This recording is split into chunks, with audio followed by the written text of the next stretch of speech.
bom dia. Graça e paz, meus irmãos, e que Deus os abençoe. Queridos irmãos, hoje estaremos dando continuidade na leitura e exposição do livro de Gênesis, capítulos 45, 46 e finalizando no capítulo 47, de acordo com o cronograma de leitura. Amados irmãos, no capítulo 45, a partir do versículo 1, nós vimos que José não podia mais se conter.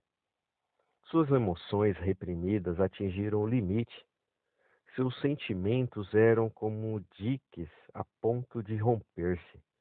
Não havia mais como manter o controle emocional. José chorou tão alto que seu pranto pôde ser ouvido por todo o palácio do faraó.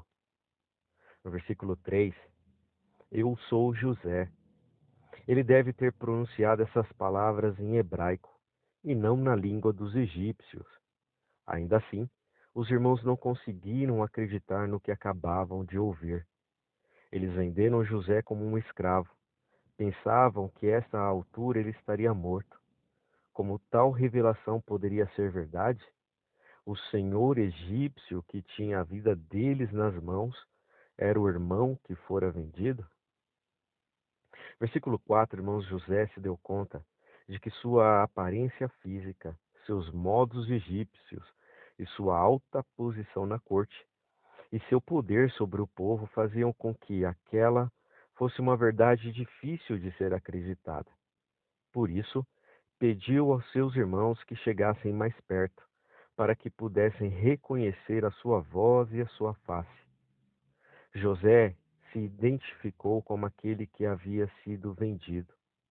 O medo os afligiu novamente, pensando que José se vingaria deles. Nos versículos de 5 a 7 do capítulo 45. José usou a bondade para acalmar o coração de seus irmãos. Disse: para a conservação da vida, Deus me enviou diante da vossa face.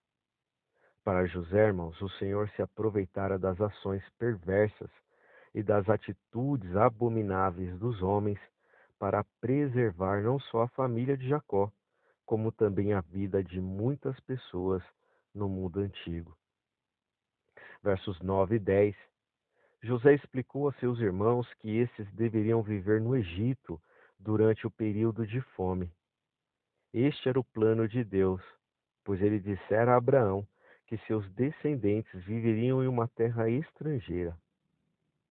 E ali te sustentarei. Como a família morando perto, José poderia garantir-lhe a sobrevivência durante os dias difíceis e dos anos difíceis de fome. Versículo 12 e 13. José, mais uma vez, teve que convencer os irmãos de que era realmente o primogênito de Jacó com Raquel. Versículo 14. Benjamim era o único irmão de José, filho de seu pai e sua mãe. Finalmente, eles estavam reunidos. Versos 15 a 20. Este é outro indício, irmãos, da grande estima que Faraó tinha por José. A notícia da reunião de toda a família do homem, que era seu braço direito, foi recebida com muita alegria pelo Faraó e por seus oficiais. Com sua atitude, o rei do Egito superou qualquer expectativa de José. José trabalhava para preservar a nação egípcia da destruição. Logo, o faraó providenciou o melhor para o seu povo. José, irmãos, enviou seus irmãos de volta à terra de seu pai, com o consentimento do faraó e muitas provisões e presentes, como vimos nos versos 20 e 25. Versos 22, Benjamim, o irmão que na situação anterior parecia estar exposto ao risco maior, agora recebeu a maior das considerações. Versículos 23 a 28. Quando os irmãos disseram ao pai as fabulosas notícias acerca de José, Jacó ficou atordoado, mas seu espírito reviveu. Ele viu os presentes e então acreditou em seus filhos. E disse Israel: basta, Ainda vive meu filho José. Eu irei e o verei antes que eu morra. Essas palavras de triunfo, Jacó de fato poderia rever seu filho preferido, aquele que pensara por muitos anos estar morto. Gênesis capítulo 46, versículo número 1. A viagem de Jacó para o Egito iniciou um período de permanência de 400 anos dos israelitas longe de Canaã. Jacó entrou no Egito, onde reuniria todos os filhos, incluindo José. 400 anos depois, os descendentes do patriarca deixaram o Egito como uma grande nação. Jacó rumou ao lugar que fora tão importante para seu avô, Abraão, e seu pai, Isaque. No passado, Jacó deixara sua família em Berseba, indo para Harã. Agora voltava a Berseba, onde ofereceu sacrifícios. Jacó adorou a Deus. Ele consagrou sua família ao Senhor antes de deixar a terra prometida. Versículo 2. Deus apareceu a Israel pela 7ª vez. O fato de os nomes de Jacó e Israel serem usados como sinônimos indica que a conotação negativa do nome de Jacó não existia mais. Agora, Jacó significava o Senhor vence. Versículo 3. Eu sou Deus, o Deus de teu pai. A autoidentificação de Deus é um pouco diferente aqui do que nas vezes anteriores. Ao adicionar as palavras o Deus de teu pai, o Senhor se identifica com o mesmo Deus no qual Isaque creu, o mesmo que dera grande bênção a este.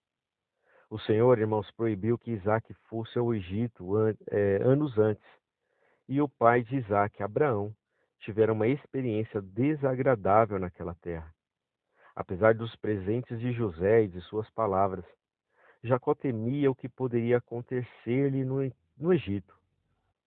E com isso Deus, então, acalma o seu coração, dizendo: Não temas descer ao Egito, porque eu te farei ali uma grande nação. Versículo 4. E descerei contigo ao Egito. Aqui Deus, irmãos, prometeu estar com o seu povo, mesmo em uma terra estrangeira. José porá a sua mão sobre os teus olhos. A vida de Jacó estava próxima ao fim. Contudo, irmãos, Deus prometeu a ele que, em seu leito de morte, seu amado filho, a quem ele pensou que havia morrido, estaria com ele. Versículos 5 e 7. Em um estilo comum na prosa hebraica, anunciar um acontecimento importante e, em seguida, descrevê-lo como tendo acontecido, isso acrescenta ao texto solenidade e nobreza. Toda a família e suas posses estavam em território egípcio agora. Versículo 8 do capítulo 46. A expressão que identifica Rúben, o primogênito de Jacó, que deveria ser um motivo de orgulho, tornou-se um marco de tristeza. Rúben perdeu os seus direitos de primogenitura por causa de seu pecado com Bila. Versículos 9 e 10. O casamento com mulheres cananeias não era comum na família de Jacó. Após Simeão e Judá tiveram esposas da terra de Canaã. A esposa de José era egípcia. José, o grande líder do Egito, foi a Gósen, o lugar onde sua família estava assentada, para encontrá-la. Versos 30. A reunião de toda a família, incluindo seu filho José, foi o acontecimento que coroou a longa vida de Jacó. O patriarca ainda viveria por mais 17 anos. Versículo 31 a 34. Esses versículos, irmãos, mostram a habilidade de liderança de Jacó.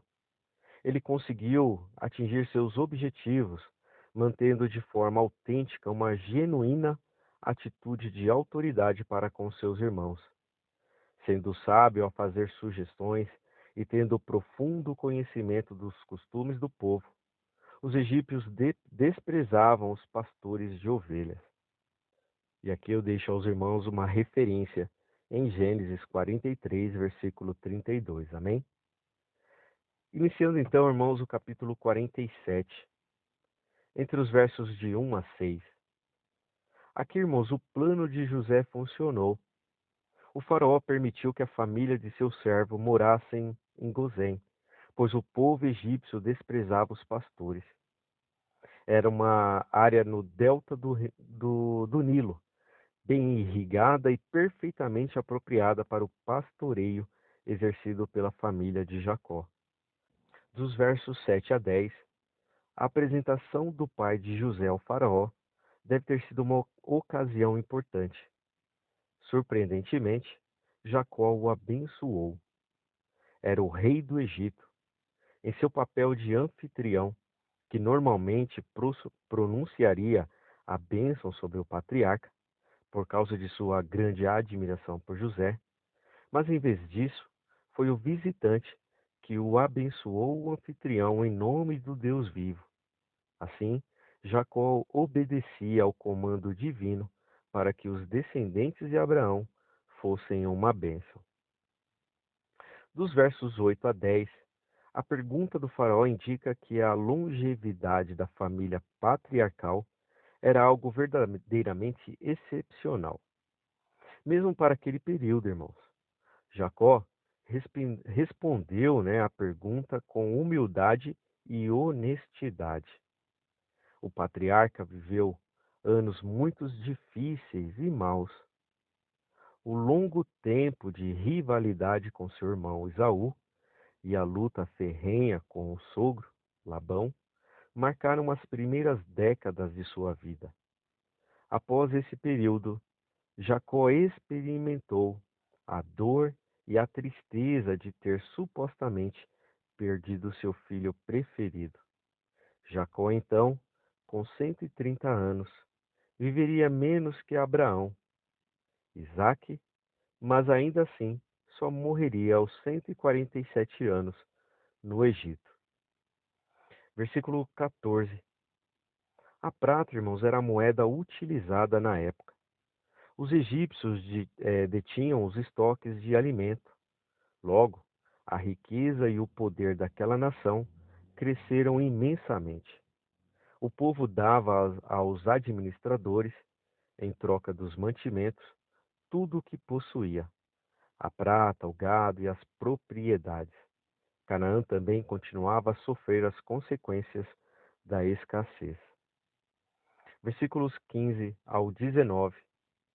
Quando a população ficou sem moeda de troca, a prata, começou a levar aos administradores seus rebanhos para comprar comida. A partir do momento em que não havia mais animais, os homens começaram a ceder suas terras. Desta forma, toda a riqueza dos povos vizinhos ao Egito foi transferida para os domínios de Faraó. Dos versículos 23 a 6, com a terra em poder do rei, José impôs um sistema de taxas ao povo. O faraó forneceria sementes para o plantio, mas 1/5 de toda a colheita seria recolhida aos cofres reais. Esta se tornou uma prática padrão no Egito. As pessoas responderam com gratidão, porque José salvara a vida delas. Versículo 27.